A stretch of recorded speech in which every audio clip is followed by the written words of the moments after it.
ముందు ఆవిడకే అండలేదు, ఆవిడకే దిక్కు లేదు. ఆవిడకి ఫస్ట్ మీ నాన్న అండుంటే ఆవిడ తర్వాత వచ్చి మీకు అండగా ఉంటుంది, అంతేగా. ఇకపోతే ఎప్పుడు మార్చ్ 15కి ఆవిడని ఈడ్చుకెళ్ళారు ఇక్కడ నుంచి. మొత్తం మన భానుప్రియ మీనా గారు వచ్చి ఇక్కడ నుంచి ఈడ్చుకొని వెళ్ళారు. మార్చి 15 తీసుకెళ్ళిన తర్వాత 10 రోజులు కూర్చోబెట్టి అమ్మ తల్లి చెప్పు నేను చెప్పను అని కూర్చుంది ఒంటికాల మీద. నెక్స్ట్ సరేలే చెప్పకపోదని తీసుకెళ్ళి 10 రోజుల తర్వాత అందులో పడేశారు. ఇవాళకి మార్చి 15తో పోలిసి ఇవాళకి 115 రోజులు కస్టడీకి వెళ్ళి తీహార్ జైల్లో కవితకి 100 రోజులు పూర్తయింది వాళ్ళకి.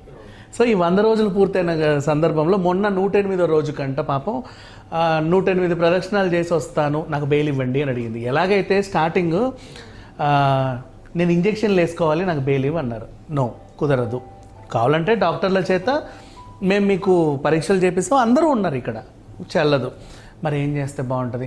లేదండి నా కొడుకు పరీక్షలు రాయడు నేను లేకపోతే. రాశాడు అబ్బాయి, రిజల్ట్స్ కూడా వచ్చుంటాయి ఇప్పటికి, రాశాడు, అది కూడా చెల్లల. మళ్ళీ ఇంకేం చేద్దాం కొంచెం నాకు అది పడట్లేదు ఇది పడట్లేదు, అది కావాలి ఇది కావాలి. కొన్ని రోజులు ఎదురు తిరిగింది, ఇది బీజేపీ కస్టడీ అనింది.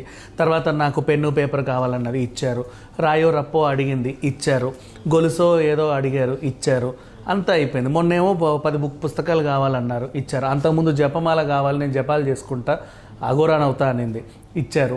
అన్ని విన్యాసాలన్నీ చేసింది జైల్లో ఇప్పటి వరకు. అంటే ఫస్ట్ టైం జైలుకి వెళ్ళిన వాళ్ళు ఏవేవైతే చేస్తారో అన్నీ చేసేసింది. పైగా ఆ నీళ్ళు కూడా బాగా అలవాటు పడ్డాయి ఆమెకి.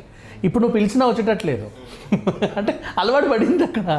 పౌన్లే తీసుకున్నాంలే ఇంకో వారం రోజులు ఏమైంది అనేలాగా ఉంది. ఎందుకంటే ఈ పాటికి స్నేహితులు కూడా ఎక్కువై ఉంటారు, పైకి 2 రూమ్మేట్స్, వాళ్ళతో ఒక అనుబంధం. 100 రోజులు ఒక ఉంది నలుగురితో. సరే ఈ విషయాలన్నీ పక్కన పెడితే ఇప్పుడు 20వ తారీఖు వరకు మళ్ళీ పొడిగించారు. నేను చెబుతానే ఉన్నా ఈమెకు బెయిల్ రాదు, అనవసరంగా నువ్వు ట్రై చేయకు, ట్రై చేయి, అప్రూవల్గా మారు, ఒప్పుకో, తప్పే ఉంది. తర్వాత ట్రయల్ నడిచేటప్పుడు బలవంతంగా ఒప్పించారండి అదని ఇదని ఏదో రకంగా తప్పించుకోవచ్చు. మీ నాన్న తప్పిస్తాడు, పెద్ద విషయం ఏం లేదు కదా. నువ్వు ఎక్కడ నోరిప్పితే ఏం చేస్తారో అని.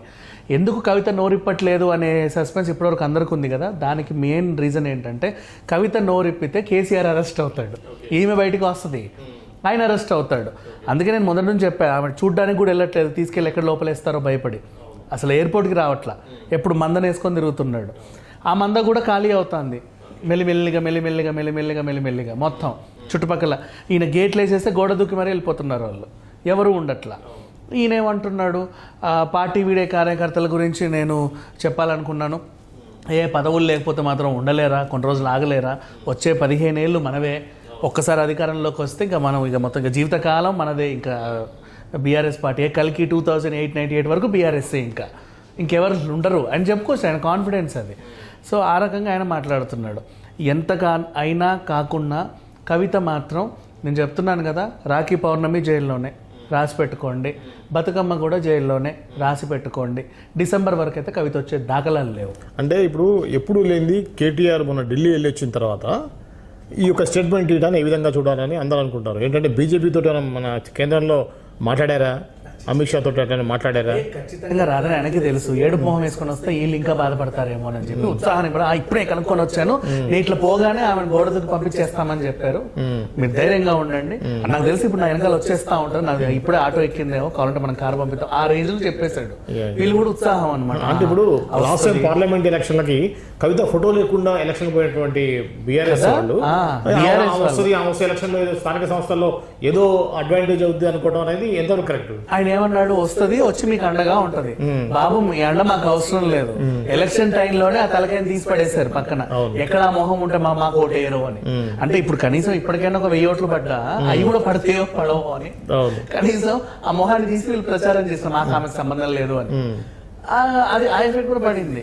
సరే ఇవి రావడం వల్ల ఎవరు ఎదురు చూడట్లే ఈమె కోసం, వాళ్ళ ఫ్యామిలీ ఎదురు చూస్తుందేమో తెలియదు కానీ ఎవ్వరు ఎదురు చూడరు. వాళ్ళ పిల్లోడు కూడా చక్కగా ఇప్పుడు మళ్ళీ చదువుకుంటున్నాడు, ఆయనకు కూడా అలవాటు అయిపోయింది, ఎవ్వరు కూడా పట్టించుకోవట్లా. కేటీఆర్ ఢిల్లీ వెళ్ళి లాబీ చేశాడు అని దాని మీద మీ యొక్క కామెంట్ ఏంటి? నెవర్. ఎందుకంటే ఢిల్లీలో జరిగింది ఏంటి, వాళ్ళు ఎందుకు పంపట్లేదు ఈమెని, ఆడపిల్ల అయినంత మాత్రాన మేము ఆవిడ్ని సెన్సిటివ్ గా భావించి బయటికి పంపలేము మేము, మొన్నే చెప్పారు స్ట్రిక్ట్ గా.